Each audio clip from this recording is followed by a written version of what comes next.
ગુજરાતની અંદર સ્થાનિક સ્વરાજની ચૂંટણીનો ધમધમાટ ચાલુ થઈ ગયો છે।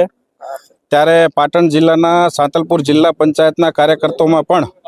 ખૂબ બધો ઉત્સાહ છે। એના અનુસંધાને આજે સવારથી જ અમારા ધારાસભ્ય આદરણીય શ્રી લવિંગજી ઠાકોર સાહેબ દ્વારા અલગ અલગ તાલુકા પંચાયત સીટોની અંદર ચૂંટણી પ્રચારનો પ્રવાસ થઈ રહ્યો છે। એમાં અત્યારે સાંતલપુર જિલ્લા પંચાયતની પીપરાડા સીટ ઉપર ખૂબ મોટી જનસંખ્યાની અંદર પીપરાડા તાલુકા પંચાયતના સૌ કાર્યકર્તાઓ અને સમર્થકો અમારા બંને ઉમેદવારોના ઉપસ્થિત રહી અને સૌએ સંકલ્પ કર્યો છે કે આપણા નરેન્દ્રભાઈ મોદીના વિકાસને જ્યારે કેન્દ્રની અંદર નરેન્દ્રભાઈની સરકાર હોય, રાજ્યની અંદર ભૂપેન્દ્રભાઈની સરકાર હોય, ત્યારે આ બે એન્જિન જે ડબલ એન્જિનની સરકાર ચાલી રહી છે એની અંદર આ ત્રીજું એન્જિન તાલુકા પંચાયત અને જિલ્લા પંચાયતનું જોડાવા જઈ રહ્યું છે અને સતત કેન્દ્ર અને રાજ્ય સરકારમાંથી જે વિકાસ અવિરત નીચે આવી રહ્યો છે અને એ નીચે છેવાડાના માનવી સુધી પહોંચે એ રીતના પ્રયત્નો સાથે આજે ખૂબ મોટી